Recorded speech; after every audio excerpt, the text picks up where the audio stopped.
Hey, welcome into the Road to Black podcast. For those that are new listeners, my name is Paul Manganaro. I'm a brown belt here in Tempe, Arizona. I'm here with my co-host, Wes Reed. He's currently in Fort Collins, Colorado. My brown belt partner, Wes. What's going on today, buddy? Not much, man. It was first week back in Colorado. Just got back from Arizona, so was able to train a lot down there with a lot of good friends, catch up with people. Man, had a great trip down there. I could tell by the smile on your face. You were missing it, man. It was good to see you back here, and I know you were training every day, so I know you got some hard rolls in. It was hard. A day on a couple days at least. Yeah.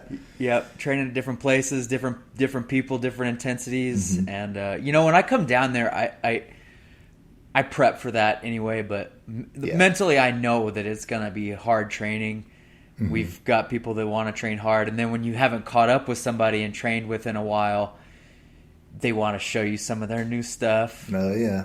But people want to train, they want to get after it. It's a nice little, and to me it's a compliment because it's like people are wanting to train hard with you. It's, for me, I welcome that and I enjoy it, and it's like, yeah, man, let's get after a little bit of, we've haven't been able to train for a while, so let's see what we got, and I was able to train with not quite everybody that I wanted to, but most people, and man, I just had a really great trip down there.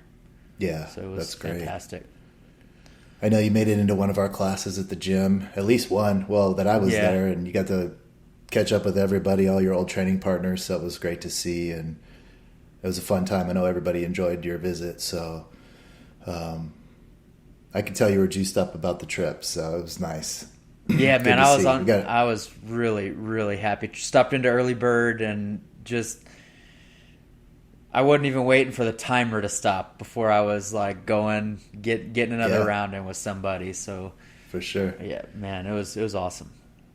You only have so many rolls to catch up on, So, yeah. Not to mention all the talk and the chit chat and catching up on personal life as well. So yeah, can't wait till you make it out here again, man. It's not making it as long this time. Yeah, I know. I'm already kind of planning the next one. So perfect.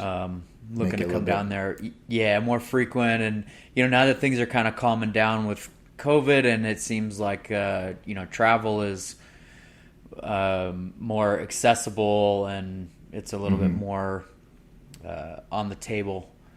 Yeah, it's not going to be long before I'm down there. I'm planning on coming down for a Master Worlds camp for a week to 10 days, probably the last week of October. I want to do a hard week down there, take a week off up here, just light training right on Master Worlds week, and then fly out again to Vegas and compete. So that's kind of my tentative plan: is 7 to 10 days out there, camp, come back, reacclimate to the.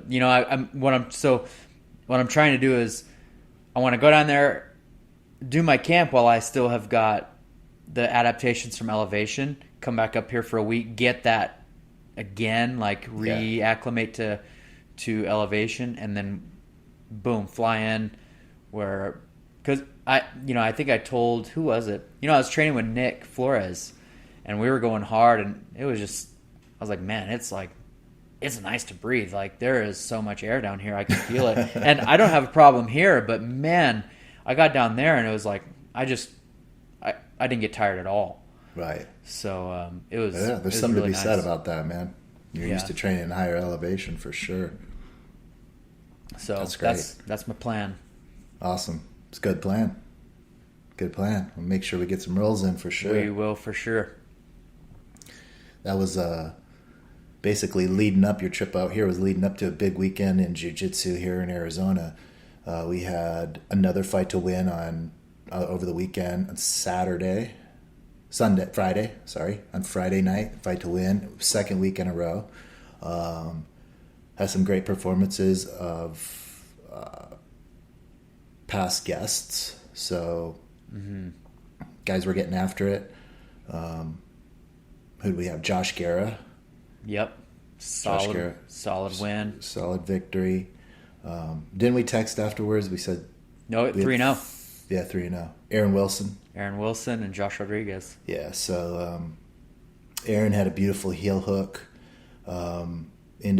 pretty quickly into the fight. That was nice. Josh had an amazing performance coming off of, as you guys heard, if you're listeners, one of the previous few episodes, just a couple back, was Josh Rodriguez, a coach of both Wes and myself. Great guy. He's a super skilled black belt and real technical, and you got to listen to his story. Go back to a podcast episode 38. Yeah, 38. 38. Go check it out. He had a terrible 2020 on top of COVID. A real difficult year, going through a knee surgery that was basically, I wouldn't say botched, but a failed knee surgery. He had some complications from the knee surgery with an infection. The whole thing had to be taken out. No repair done. He comes back and, gets back on the mats. I think he watched some peers of his fight the week before, and he just got that. He wanted to get out there and get going, so he contacted Seth Daniels, and he got on the show. So he got on Friday night. He put on an amazing performance with the victory. Pretty dominant win. Yeah, against a tough guy from Matos headquarters. Yeah. Just it was a dominant. It was it took him down when he wanted to. It's great. It was textbook. It was very technical, textbook, and I'm so stoked for him. So it was a huge victory for him. Same with Josh Guerra. He was coming off a tough loss the week before, came right back out, played his game, got into it, and submitted the guy with what he normally does, his single leg X game into the footlock. So that was a huge night. I had a bunch of other acquaintances and friends competing on that card. It was good, man. And then followed up the following day with the Phoenix Open here at Westworld in Arizona. That was a nice tournament. I was there for most of the day up into the early afternoon. I think I left about 3:30. And it went late, so this was a gi and no gi tournament, so all in one day. So it was a long day for people. How many mats did they have for that? They had 12 mats. Wow. Yeah, so 12 mats. That's a pretty big tournament. Mm-hmm. Big tournament. I was talking to my instructor, my professor, Gustavo Dantes, over the weekend, and he has a tremendous amount of experience producing grappling tournaments, like long game experience. This guy's been doing this for 10 plus years. I don't even know the number. It's probably like 14 years or something here in the Valley, or more, that he's been doing these local tournaments, and they've gotten bigger and bigger every year. More tournaments each year. I think there's 6 on the docket for next year, 6 different tournaments. So one every 2 months. You got a Arizona Brazilian Jiu-Jitsu League tournament, which is formerly, I believe, GD Events. Gustavo Dantes produces these. He puts these on.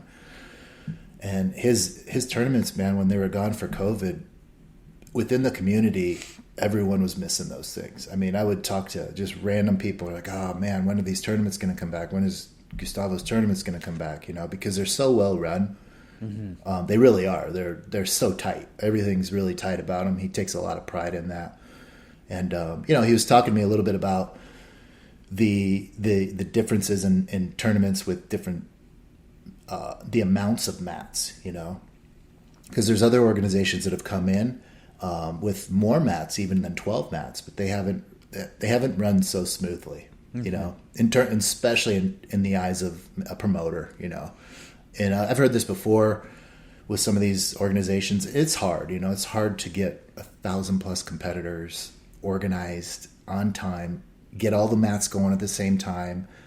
It's a huge event to put on and organize with the different oversight of athletes, oversight of referees, the rules system, the technology that most of these places have put in now with the TVs, the monitors, the scoreboards. So, we just got to be, I think we got to be thankful. We have such a great opportunity here in Arizona. Colorado has a lot of tournaments as well, but Arizona is just tons of tournaments now. Every month you can do something out here. So the jiu-jitsu scene is huge out here. We in the scene, we know that, but it's really nice to have, it's nice. And then now, obviously because of all of the competitors, all of that interest, IBJJF now has come back for the Phoenix Open consecutive years, and I think they'll just continue to come here at least once a year moving forward, so it's nice to see. Yeah, I think it's awesome because I think it's only going to get more, but out there, the Phoenix Open, you get all the people from the West Coast and Vegas coming in too to compete. So I know all the Checkmat guys come in from Lucas Lake. They took the team first place. Yeah, trophy. So they, everybody's coming in from the West Coast because it was a tough tournament. Yeah. Oh yeah. I watched a lot of high level jiu-jitsu on Saturday. I was really impressed across the board. I have a blue belt competitor that he had some crazy wars. Younger guys, he's in the adult division. He's 20. I think he's 20 years old, 21, and he was battling. And these guys are, they are really good. Yeah, these guys were really good. He was going against, and so proud moment for us. He got the bronze medal. Lost a tough one in the semi, but across the board, black belts, I saw some really, I have some friends that competed in the black belt here, and they went against some real tough competition. So, as my professor says, he's like, IBJJF, this type of tournament, it's going to be a little bit of a step up. It's going to be a step up from just the local. And I think it's just because of what you said. You have people traveling to come. These are serious competitors. If people are paying money to fly somewhere to compete for jiu-jitsu or however they're getting here, it's a big commitment. It's not that doing a local tournament isn't, but driving 20 minutes down the road versus driving 6 hours across state lines, to compete. It's a serious, you get a serious group of people and competitors, and you saw that this weekend. I was really impressed by it. A couple takeaways from that tournament, the Phoenix Open. One, they didn't have any warm-up mats. So I heard several people talking about that, complaining about that, which is pretty valid. It's at Westworld, and so this thing is in a huge area. The place where the mats are, there's at least that much space times 4 or 5 in the same building. So it's behind the stands. There's a ton of space, So I don't know. It was surprising to me that there wasn't. I know some IBJJF tournaments do, depending on. I've been to places where it's a smaller, like when I did the Denver Open, it was a much smaller, just a few mats, Same thing with Pan when I did that. It was, there was an area. Master Worlds always has a bigger area. Worlds. So they need to do something there for the competitors, because I saw people, it's all asphalt in there. So, people are just kind of out there training and trying to do what they can. They're not. I saw one team kind of brought like 2 6x3 4 mats. The rollouts or whatever. Just a couple fold out, like cheerleading mats, basically, wrestling mat type. And so you got that was the biggest thing. The tournament ran pretty smooth. I'll say that there's one thing, if you haven't competed, you kind of you always got to be ready for that something that might happen that you're not aware of. So I saw a few of these things go on Saturday, and I thought we'd mention them here. One of our competitors, same guy, one of our students, Brian. Brian McCluskey, he's he's advancing a lot in jiu-jitsu. He's a killer. You got to roll with him, right? Yeah. Yeah, he's advanced a lot in the last year or two since I've known this kid, and he's real dedicated, and he's a great kid, you know. He did amazing. So and these guys in his category, you know, big bracket, blue belt, adult, these guys are all younger killers, you know. He went against a couple guys from out of state, these serious competitors, you know. He had a couple wars. During his, I believe it was before his first match or before his second match, he was off the mat. He was waiting. 2 people in his division were on the mat, and there was at least a 15-minute delay. So their computer broke, the scoreboard broke. These guys were just sitting on the mat. Maybe it was 10 minutes. But, you know, these are types of things you kind of almost have to, you can't really prepare for them, but you got to, once you see enough tournaments, you'll expect these types of things where it can really deflate your basically your momentum, right? Yeah, so you have to figure out a way to, and for him, he was on the sideline, so he was able to kind of calm down and just, it wasn't as big of a deal, but it is still frustrating when you're sitting there, mat side, you know, you're about to go in 2 minutes, and then the scoreboard breaks, and then, you know, it's okay, 10 minutes goes by where, you know, they're looking around. The 2 guys on the mats probably have it the worst.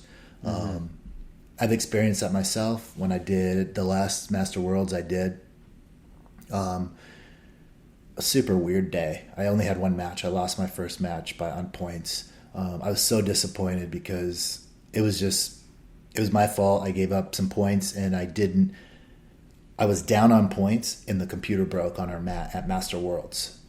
I think they clocked it at 18 to 20 minute delay. So I'm sitting on the mat for that long. It was completely just let the air out of our sails, you know, and me and the guy that I was competing against.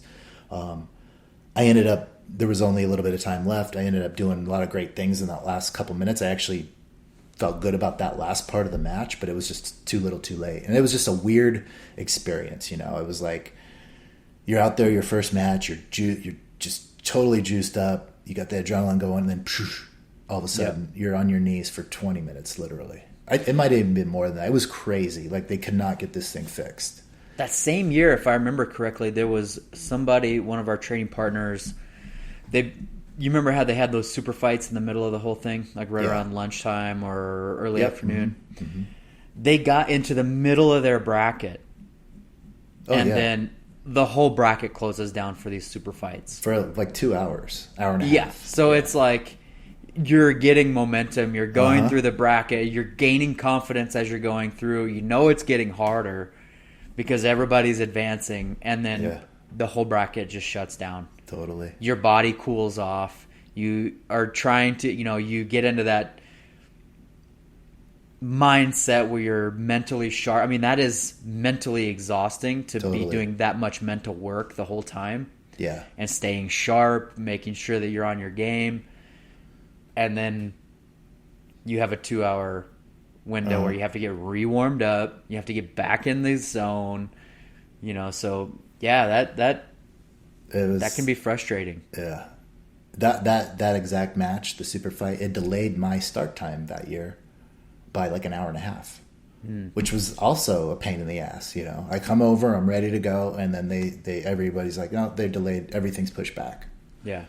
It's like, oh man, you know, you're just anticipating to get out there, and then so, you know, the point is you have to be able, you just have to adapt. You know, you have to have that open mind to adapt. Don't let anything affect you too much. You know, don't let your emotions race and say, oh my God, you know, this is this, and this is going to affect me this way. No, just, you know, the other person's experiencing the same thing, so you've just got to go with it. You know, so.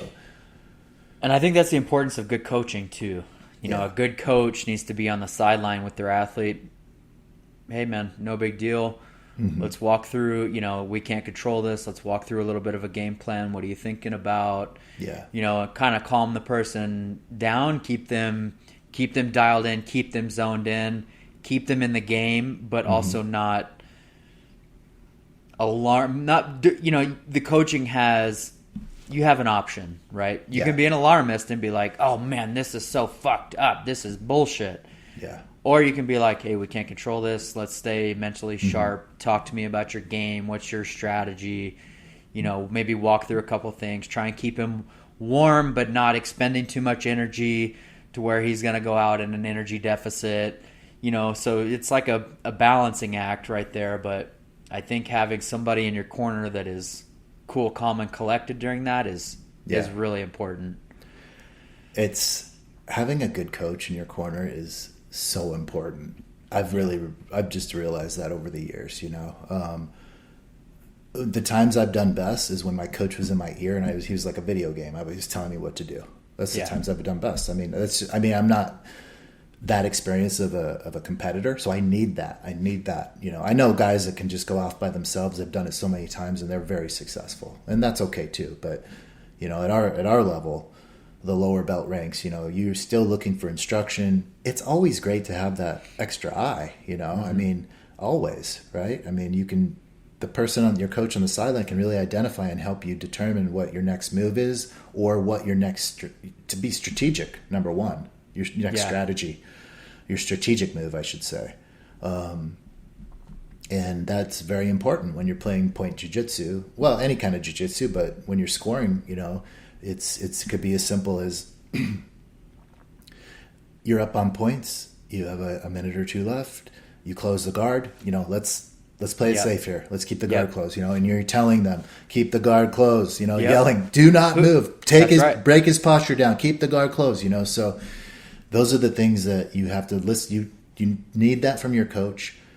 If you don't have it, I recommend, sometimes your coach just can't be there. Have a friend, a training partner, somebody that can be that extra set of eyes, help you out in those moments. And it's just good to have someone in your corner, right? Just for the moral support, the support of competing, and it feels good to have people in your corner. So about a month ago, well, it was more than that, probably 2 or 3 months ago, I was watching a match at Purple Belt, and it was actually Josh Rodriguez who was cornering me, and I was setting up. I was up. I think I was up by 2 points or something. I remember the match I felt like I could finish the guy, so I wanted to start going for a finish. Yeah, and I was setting up this baseball bat choke, and I set it up, and I opened my guard, and he's like, "Don't let him pass, because he could come up on the points if he settles into that position, right?" Mm-hmm. And so I set it up, and then he passes, he takes the bait, and Josh is like, he's not losing it, but he's like, "You have to sweep him," and so he's like coaching me the whole time to sweep him and not to give up the pass because like you're up on 2 points, the guy could easily. That's not very much from so he was trying to coach me not to accept these positions, even though and that was a risky move at that point. It was a risky move, and he was like, "That's not you don't want a baseball bat choke someone at that point."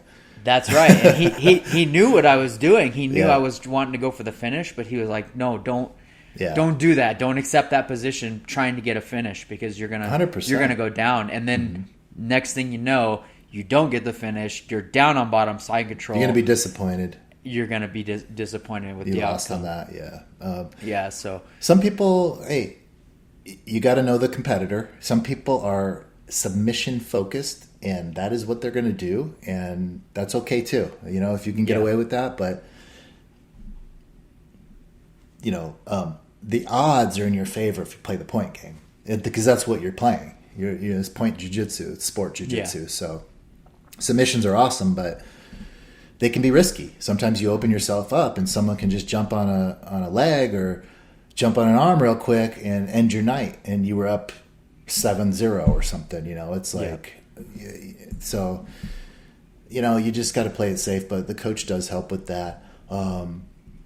So it was fun coaching the guys on Saturday. Brian in particular, again, this guy, so he went through the delay. Then his second match, goes out, his first match, does the delay off the sidelines, right? Everything's delayed, pushed back, his first match. Goes out, beats another local competitor by cross choke.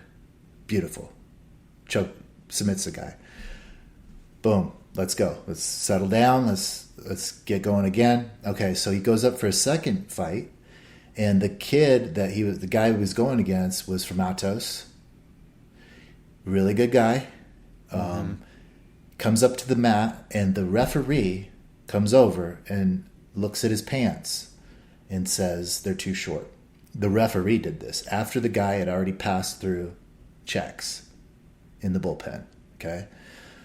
Now, I don't know the rules and how much. I believe the ref can say that. So what happened was, this is the most bizarre thing ever, and this is why it's interesting, and I give Brian even more praise because he went through not only the delay, but this was a whole nother delay. And not only was it a delay, Brian got his hand raised during this match as a win. Okay, so what happens was the ref calls this guy's pants too short. They were short. Okay, so the guy's trying to pull him down, couldn't pull him down long enough. Okay, the ref goes, "You have 3 minutes."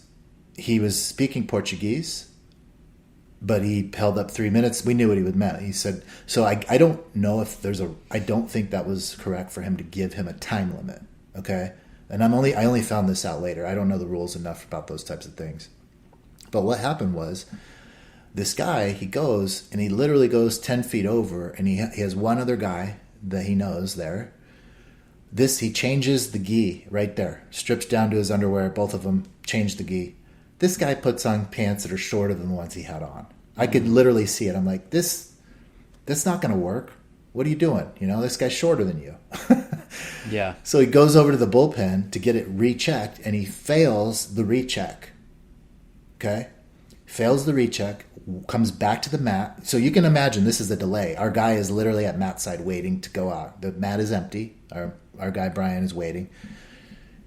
Goes back, gets a check, doesn't work, comes back out. He's frustrated, okay? And I understand. The kid's frustrated. He's like, he just throws up his hands to the ref, and he says, I can't go. I don't have any replacement. I can't go. What do you want me to do? I can't go. Ref, okay. Calls Brian to the mat. Brian gets his hand raised. Victory. Done deal. Mm-hmm. Brian moves up in the bracket. So we're like, okay, this guy, Atos guy, he didn't have to face this guy. Okay, boom. He basically got a bye into the semis. We're waiting, watching. Brian's gone. He goes back to the bullpen, watching a couple other competitors from that division. I'm still sitting on the rail at the same mat. This guy comes back over that gets DQ'd or loses due to not having the correct uniform or whatever. And he has a different pair of pants and the same top, different pair of pants, and he's sitting there and he's talking to the ring coordinator or the mat coordinator, and he's like, "Yeah, they said to come back out. They're going to put me back on." And I heard this, and so I was like, "What?"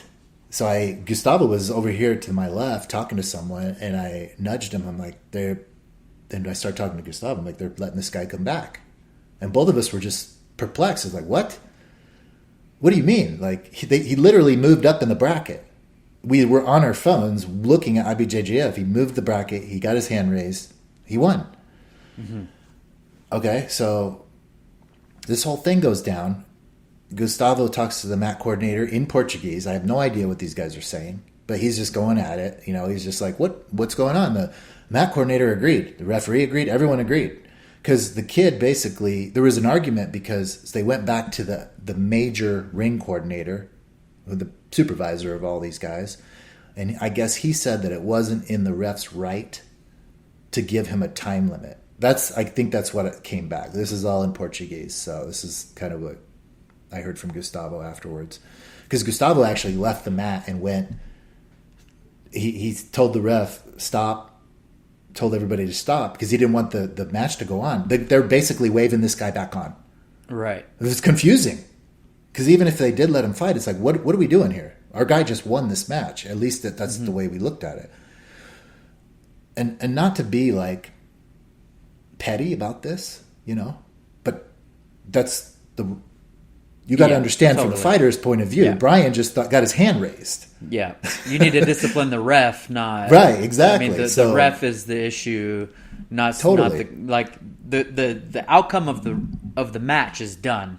Exactly. So now you have to, if you want, especially in Brian's mind too. You know, right. He came off the mat. He literally left back to the bullpen, and he was done. Okay, so they start talking. The guy comes back out, and I go, gee, they are letting this guy go. So Gustavo was like, okay, told the ring coordinator, stop this match, because they called them both back out, and he's like, nope, stop. He wanted clarification. So he went over to the supervisor. Mat coordinator goes over there. Ref, everyone. They all have this big discussion. Allegedly, the ref didn't have the right to give him, I think, the time limit or something. But the ref's argument was, and this was true, we all were right there, the kid came out and goes, I can't do it. I'm not going. I don't have any other gi pants. So it was like one of these things. He literally said, no, I'm done. I'm done. He went like this. I'm like done. He was frustrated. He forfeited. He was mad. He was frustrated. However, they let him go. They let him go back. So they let him compete. So Brian goes through that whole thing. Big delay. Finally, they get it all settled. Guy comes back, and they go to war. And it was an amazing match. So props to Brian. He won the match. And he won it on points. But it was a battle, dude. Like it was a great fight. It was the best fight I saw all day. I thought, like, it was just that good. It went the distance, and the whole time these two kids were just, Brian was just doing his like crazy dynamic, trying to pass, pass, just flying around. This kid the Atos guy had a super sick guard. Like he just had a really good guard. But Brian eventually, I think he passed. Figured it out and got some points and bam, won that match. So it was very hard fought. Like after all that, that's a lot to go through. It could really let the air out of your sails. It was a weird moment. And Brian that kid is so quiet. He didn't care one way or another. He was just, and I felt bad for the other guy too. It was just like, it was unfortunate for both of them that this had to go on, plus, the people in the bullpen, they passed him for the gi check the first time. Mm-hmm. But this ref in particular, he had it out for guys because I saw two other guys walk up. One guy's pants were super short, way shorter than this kid's. And I go, watch this. This guy's going to come to this guy too. And sure enough, the ref's like, comes right over pants. So some guys have it out. Certain guys have it out for, and they can say that. I just don't know. I think they're supposed to give them enough time to go and go buy a gi or whatever they need to do.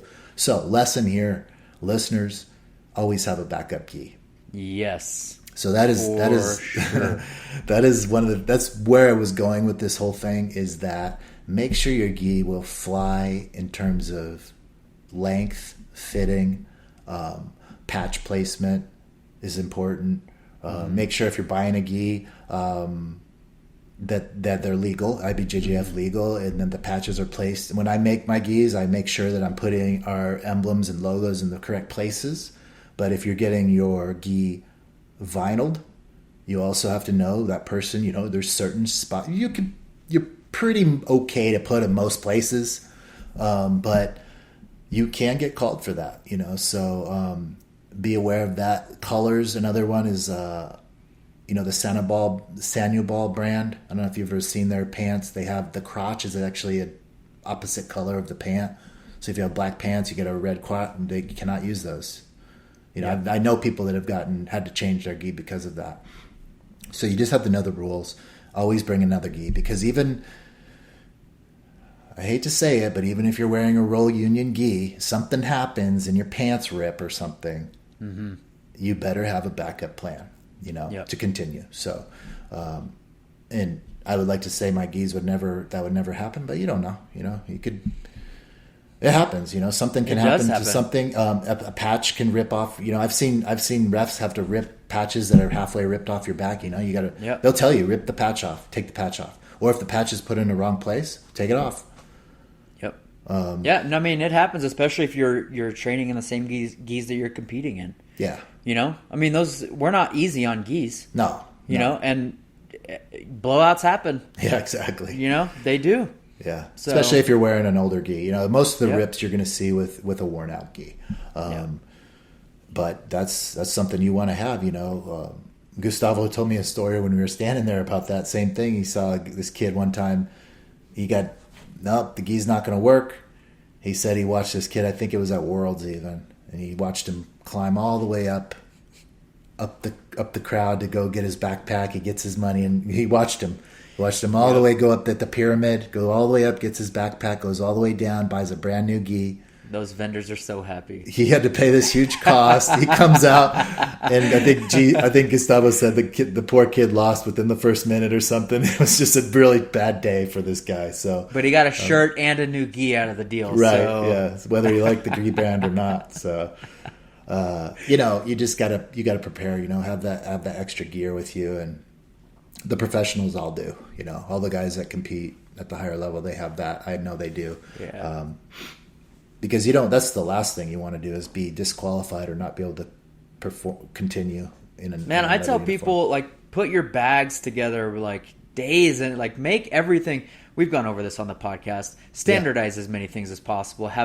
Like you can literally make in your training notebook, make the very first page your packing list for your tournaments, and then boom, boom, boom, all this stuff goes in your packing list. You try it out a couple times, make sure that you've got everything to where I know that I have all this equipment and I can compete with all this equipment, But have a packing list. Standardize as many things as possible. Standardize your warm-up to where it's, something like this happens, you don't get flustered. You just have something light you can do to stay active. But as many things as you can take off your plate to stress about as possible, the better you're going to be on competition day. 100%. And that goes to having 2 gis that are IBJJF qualified that you have competed in before. Yeah. That will pass inspection. Mm-hmm. I mean, you never know. That going back to your example, that one kid passed inspection. He goes up there, and the ref says that his pants are too short. Exactly. It happens, you know. So just having all of that stuff standardized, man, it's going to make the world in terms of performance, because you're not going to spend mental energy worrying and stressing about all this stuff. It's like, if this happens, I'll just throw on my other gi. It's fine. Yeah, exactly. Yeah, just be prepared with that stuff. I mean, that's one of the take homes that I could. That was a kind of a weird little moment to witness there, but it happens, and all the more reason why you have to be prepared. So, good tournament. These local tournaments, we have another one. This one's an event put on by Gustavo in the Arizona Brazilian Jiu-Jitsu League. It's Arizona State Championships in 2 weeks. That's going to be that one. I think I saw today it has 1,350 competitors.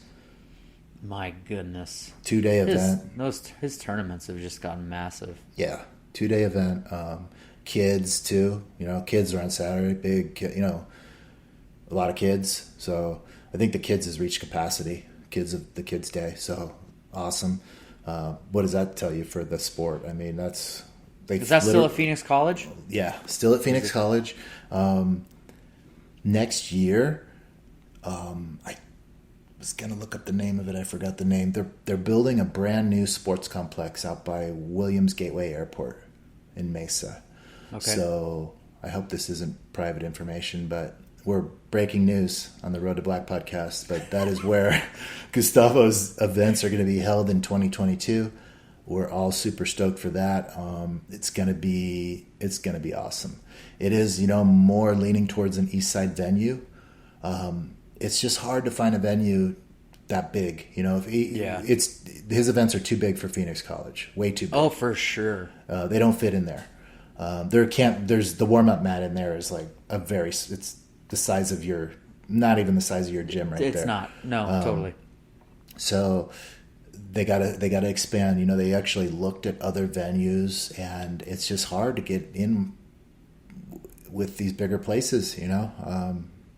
Yeah, I mean, those places are some of them either already have, Jiu-Jitsu World League. There are so many tournaments out there. Westworld in particular won't take any more jiu-jitsu events because they already have. They're too booked with jiu-jitsu. So yeah, because he looked at that. So and location is huge. If so like the more things that you need, the less venues you can include. So you want a centralized location. Well, man, that leaves me in you're very kind limited. In. There's not a lot in the valley. So there's just not. It's like people are gonna have to drive, and out there it's not a huge deal.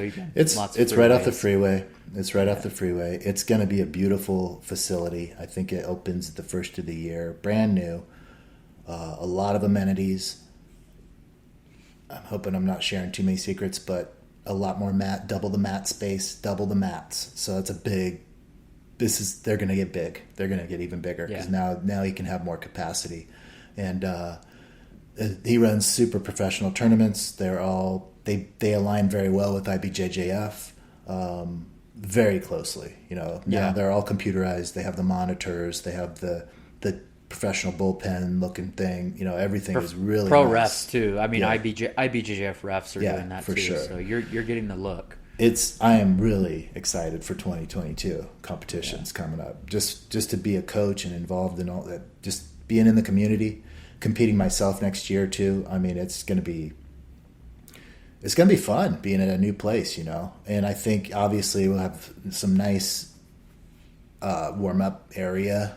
I think that's going to be a big thing, having the space for that. So big things coming in 2022, and like I said, he's putting on a bunch of events. They have the female only event, kids only.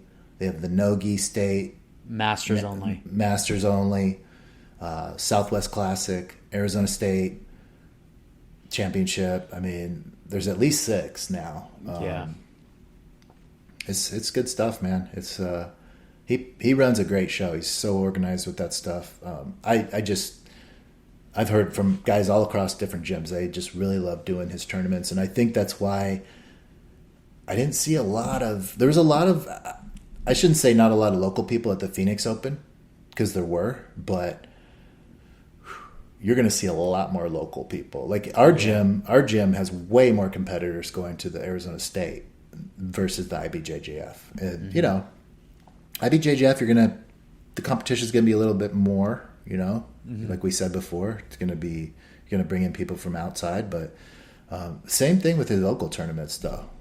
There's people traveling to do his tournaments here. So it's going to be great. So we'll see how this one goes in the next couple of weeks. And then in 2022, he should be getting his back on track where they're at a normalized time, Normally, like the Arizona State Championship is usually in June that he does, and it's been pushed back. So, but that's not abnormal right now. Everything's kind of all wacky. Totally, World's going to be in December. Exactly. It's like, so I'm hoping 2022 is when we get back to getting a schedule standardized, getting the standardized schedule again, to where people are going to be able to look at their seasons and be able to plan them accordingly. Because, I mean, they just popped up that Worlds was going to be within the last couple of weeks. And it's like, we didn't even know if there was going to be a Worlds. And now all of the adult champions, all of the adults are like, scrambling to get some points, too. I think it was like 39, 40 points you have to qualify or something like that. It's like, oh, crap. Like, I only have a few months. I have to prep a camp. I have to get points, which means I have to compete more. Yeah. And, plan all of the stuff, plus December, which is a terrible time for everybody financially. It's like, man, it's so tough time to travel. So I'm hoping 2022 things continue to standardize, continue to open up, and allow. I hope we can get spectators back soon. So, I don't know what IBJJF is doing for that. It was wide open. Was it wide open? I expected as much. Yeah, and I think Gustavo's tournaments will be the same. They did a community poll here recently within the jiu-jitsu community, and overwhelmingly people don't want to restrict people from going in. They want it open. However, this is an organization. It's a professional business.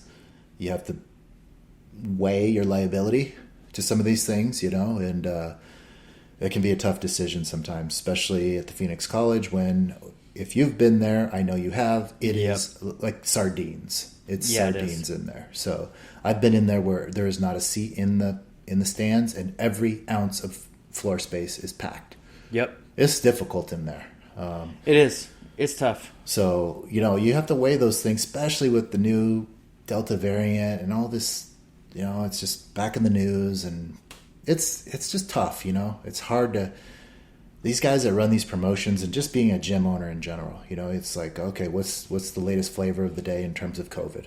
What do I have to worry about? What are people going to criticize me one way or another for? I'm a small business owner. It's the same thing. It's like you hear the rumblings of, we're going to go through another lockdown, or business is going to have to, it's just like, it's frustrating. So I think we all just have to be mindful and thankful that we have this opportunity to do the sport we love still, especially here in Arizona, because literally there's other places you can't do tournaments still in America.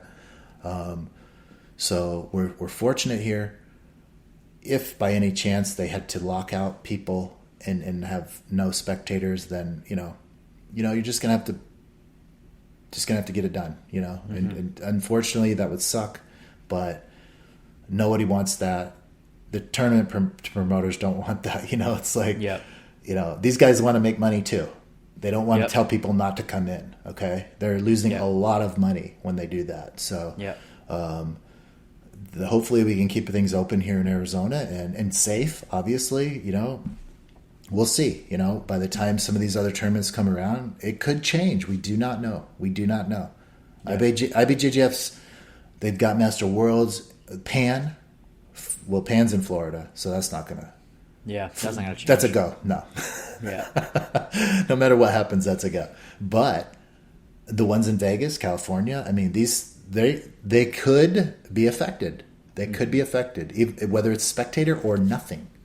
Yeah, we don't know. There's a huge possibility that come December something takes a turn for the worse here, and who knows? We don't know. Who knows? Things skyrocket and shit gets crazy again, and we go batshit crazy as a country again. And in terms of honestly, COVID. I mean, can you imagine if we did the whole thing over and had to go through lockdowns? And we don't want to think about that, but we just don't know anymore. We just don't. I mean, it's because whether you think some of these things like the vaccine are effective or whether the virus is really that dangerous or not, it is out there and it does affect some people. So people do have to take that into consideration. So but I know these mats aren't closing. I'll tell you that.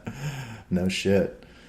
I'm not planning on closing my business. I couldn't do it. I can't go through that again. It was devastating as it was. So, it's tough. There's rumblings about. I mean, nothing serious. Arizona is a state where the governor is basically. He's against taking a hands-off mandate. approach. Yeah, but he said no mandates, mask mandates, and stuff like that. He's kind of outlawed some of that stuff and basically saying, businesses it's upon you to make those decisions. And I think I'm not against fair. that. So a lot of tournament talk, a lot of tournament stuff going on. Well, I thought it was great because to go back to the Fight to Win stuff. We had Fight to Win. What was that on Friday? And then, Aaron Wilson went out there and competed. And I don't know if any of the other guys did, whether it was Josh, either of the Joshes, Rodriguez or Aguirre. But I know that Aaron Wilson went out there and did the Phoenix Open the next day. Mm-hmm. I mean, yep. So that's a lot. That's a lot, man. I saw several people on the fight card from Fight to Win do the next fight the next day. Yeah. Several. A couple guys from Jay Pages, Paul Nava, Alex Martinez. Man, Alex Martinez looked great in his fight. Yeah. Did you see that gi he was wearing? Yeah, of course I did. Of course I did. I got so many text messages. I got one just that like is the nicest looking gi out there tonight. He's great. Yeah, he did great. He competed back-to-back days, Savage. I had several friends that did. And I saw a bunch of other people that were some of the bigger names at Fight to Win that were out-of-state people. They took the opportunity to also compete at the Phoenix Open. So no doubt, and they probably had coaches there. Yeah, they probably had coaches there that were already going to be there for the Phoenix Open. And not easy though. No, not easy at all. The fights at Fight to Win went late on Friday. Dude, totally. I was laying in bed. And really so it's an hour later. It's an hour later here. Oh, you were after midnight, easily. Yeah. Oh, yeah. Yeah. Yeah, but I wasn't missing it because we had so many people that we know on that card, and I was like, I am not missing this. Yeah, it was good. So I trained with Josh when I was down there. When I went to the Wednesday 10 a.m. class, I trained with Josh when I was down there, knowing that he was getting ready for a no-gi match. And I mean, he just tuned me up. But it was like, I couldn't believe it. I was like, okay, this, he's been training a bunch lately. It's not like it's not like he just returned to the mat. So no. He's been ramping he hasn't it up. Really been training. But he hasn't like the old really Josh. been. No, not like the old Josh. But it's not like he's the completely type of guy, rusty. He's the type of guy that he can literally jump in there and turn it up. It's amazing. He always does that. I'm like, you haven't even been training. He just comes in and he just cranks it up. And he's just, you know what it is? He's just so damn good. He's so technical. I couldn't believe it's like riding a bicycle. Like he just has that much muscle memory, and he's just so good in positions. He can feel it. He gets in the flow. And I mean, look at that Fight to Win match. Dude, here's the thing. He controlled that entire match. Pace, and everything. He didn't even. He did exactly what he wanted. And just stone face. Yeah. Just stone face too. Like there was nothing that was phasing him. That inside trip, I was like, yeah, I've been there like recently because it was like that. He hit that on me. Yeah. He hit that on me twice, and there's nothing I could do to stop it. And it's like the dude is like a lightning bolt. Mm-hmm. It's like 1 minute he's there and 1 minute he's not. Like it's. Anyway, I need to have him show me that one. That was that inside trip. That was effective. Oh my gosh, yeah! Because he showed me. So I've got one takedown that I'm really good at, and it's like a collar drag to a single leg, and Josh is killer at that. He drags and then pops up on that single, and he showed me the trip before. Like I've worked it before, but I don't do it enough. I need to tune it up. I need to get in there, and he was effective with that this weekend. Just whenever he wanted to. Yeah. Just it was like, and that dictated the pace of the fight. Yeah, totally. I thought that, and that Darce, I don't know how that dude survived that Darce. I was like, there's no good Darce with both legs wrapped around. I was like, man, it was because he turned over and it kind of got loose a little bit. I think so. He texted me later in the night. He's so mad. He was mad. He was mad. I know. He didn't get it. So I texted right after he got his hand raised. I mean, it wasn't even a minute later, and I was just like, "Hey, coach, congratulations! Glad to see you back." Blah blah blah. And all he texted back was, "Thanks. I really wanted the finish." Yeah. Somebody told me today they were there. I didn't go to Fight to Win. I watched it on TV, and they said they were there, and he was fuming afterwards. Oh, I'm sure. So, but he was threatening the whole night. It's the fire. Yeah, I thought he looked amazing. I really did. Honestly, I thought he looked great. I was very impressed coming off of what he came off of.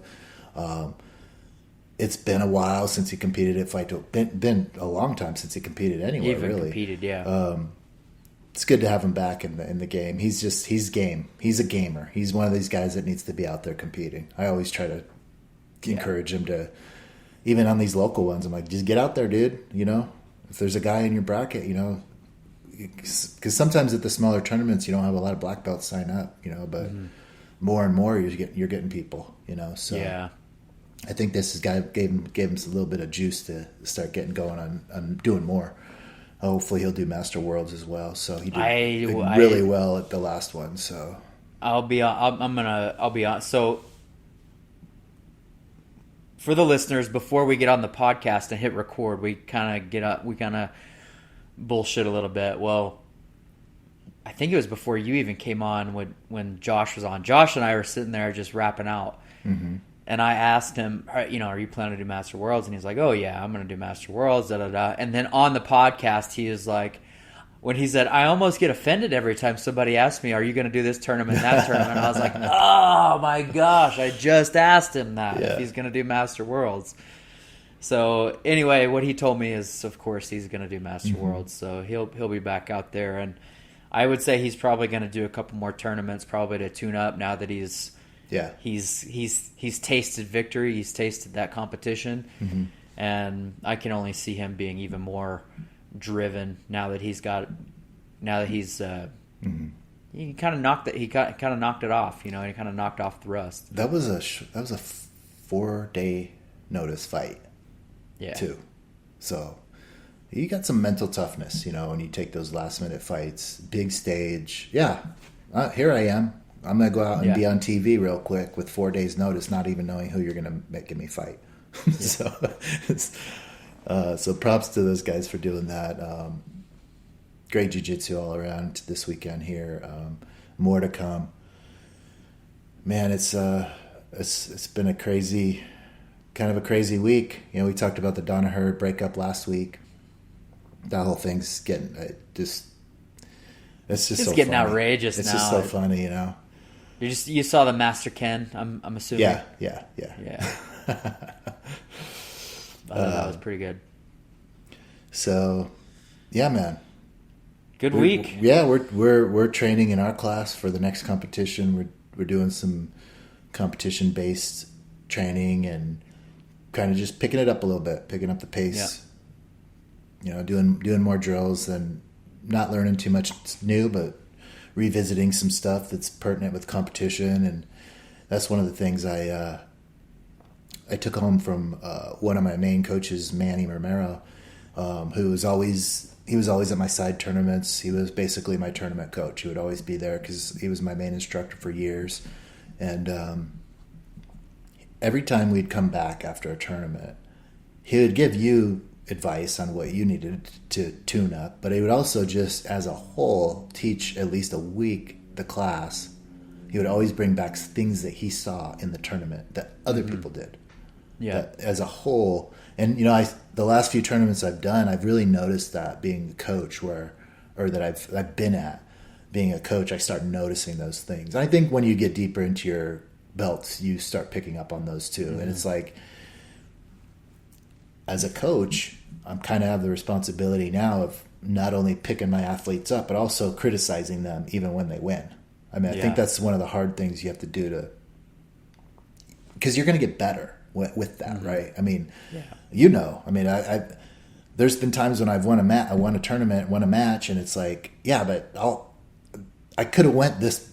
It could have went even better, or when I've lost the match, especially, it's like if I would have just not let him. Why would I ever let him get in that position when I was already up on points? Things like that, It's like, so I observed a lot of that this weekend. So I'm just bringing that back into our training in terms of preparing for the next competition. And I'm talking like things like knowing when to close your guard and hold on to points. If you're playing the points game, right? Knowing this, like you said before, when Josh was in your ear, not to go for the baseball choke because you basically got to open up your guard to do that. Another time I competed, it was an AGF tournament here. Josh was in my corner during that one, and same thing. Out of all my tournaments, I think that was the one where I really had him in my head because it wasn't as many people. I could hear him clearly, and I remember I was up on points, and I think I was going for I might have been in like a top, almost like a Kimura position, from the top side control or something. And I was going to try to do some type of submission or arm bar from there. And he just called it off. Because it was like my first competition at purple belt. So I wasn't really experienced competing, but I was up and it was very little time left. And he's just like, let's not go for an arm bar and him come up on top and you lose this match. It's like, so those types of things are important. I have a friend and client at Chill Fit. He doesn't train at my gym, but I've been helping him on the side, just giving him tips. He's a guy that's about my age. He's a former wrestler, Tough dude. He's been going, like, I kind of like, he heard me doing jiu-jitsu and stuff, so he got into it, like, I think partially because he heard me talking about it at ChillFit for so long. He went to another gym.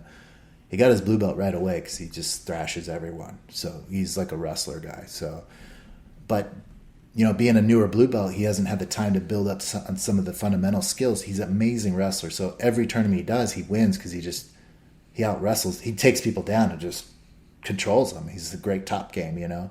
Mm-hmm. But like, and what I'm getting at is he's very dominant in that area, but there's also a time when you need to know that, and he was up on points in this match. It was time at that point to pull guard, you know? Yeah, exactly. It was time to pull guard because the guy got keen to what this dude was doing, the other guy, and he was getting low too, and so the shot wasn't there anymore. Mm-hmm. So instead of keep trying to do the shot, this guy's going to snap you down and take your back or something. You got to be a little bit smarter when you need to pull. So just things like that, you know. And I saw a lot of that where guys would just let people get grips, you know, no grip fighting, stuff like that you take for granted sometimes. But when you're seeing it as a coach or as a spectator, you really realize, oh, that changed the momentum of that game, the outcome and the momentum. Yeah, totally. So. Simple things like that. Guys being stuck in closed guard. You know, you got to have some guard breaks from there, you know. Because just like I told the guys in class today, just like you want to lock someone down when you're up on points, you lock them down in your closed guard. And we went over ways to do that. Break the posture down, deep collar grip, clamp them down, arm over the head.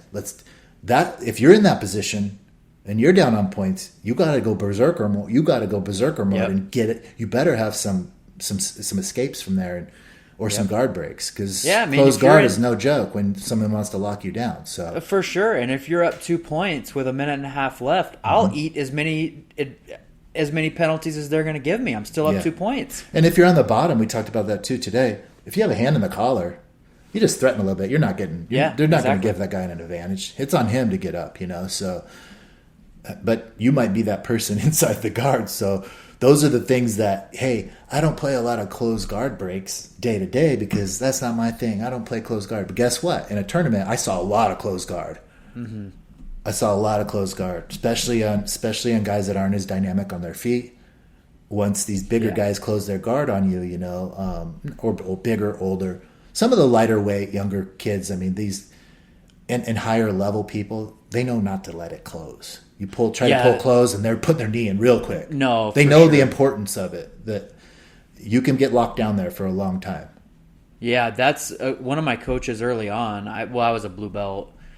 We might have been even doing some comp training, but the guy pulled, and I let him close. Mm-hmm. And he was like, "What are you doing? Exactly. All of your work, like you have to work harder now." Yeah. He was open, and you have to keep him open. You cannot let him close his legs behind you. Yeah. Because now, look, it's going to take you 30, 45 seconds to open this up. You're going to expend a bunch of energy. If you do.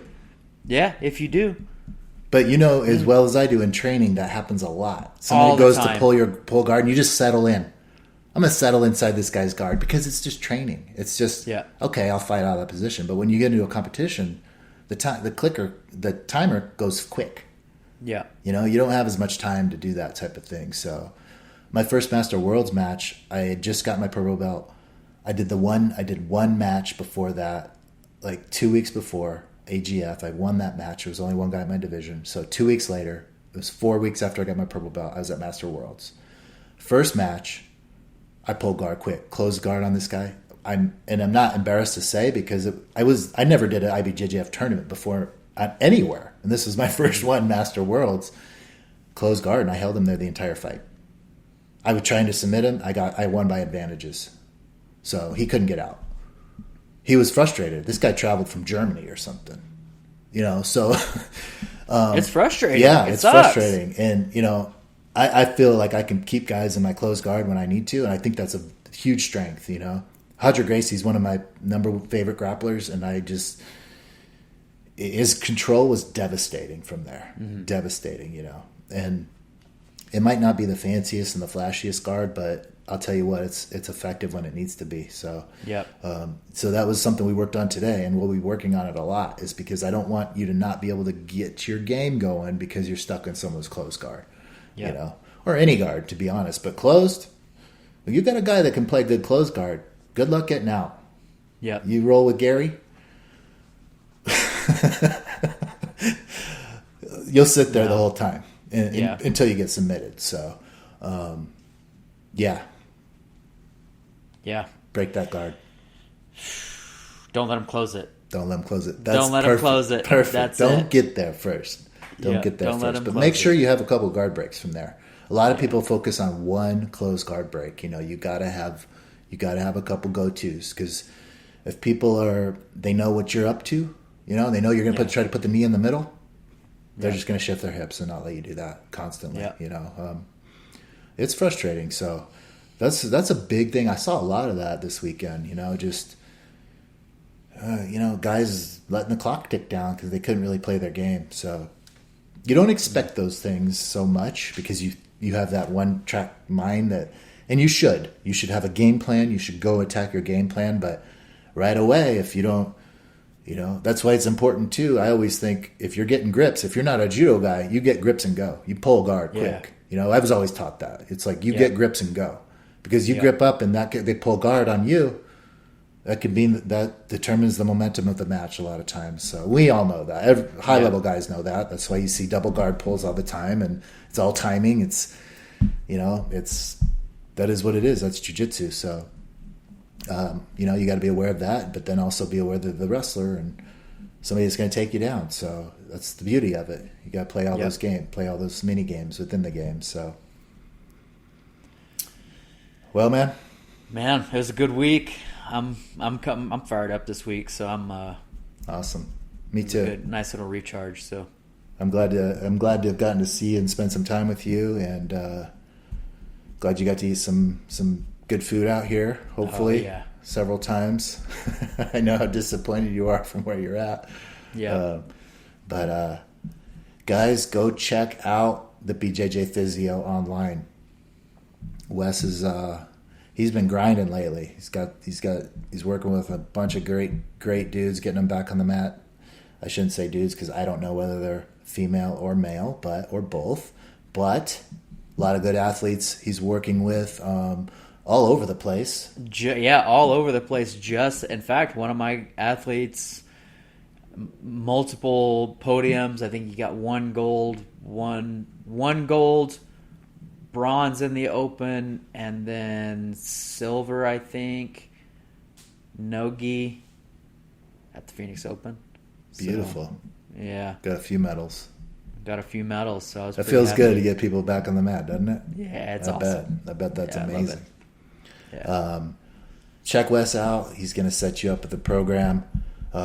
Basically, just reach out to him. He's got a process you'll go through. He'll evaluate what you're going through, whether it's rehab or recovery or strength training or really just training for jiu-jitsu, getting your body right, getting it ready. The perfect time to do it if you're going to be doing competitions. You might want to change up your training regimen. If you're going to increase things, do it the right way. Listen to him. He knows what he's talking about. Check him out. Roll Union Jiu-Jitsu.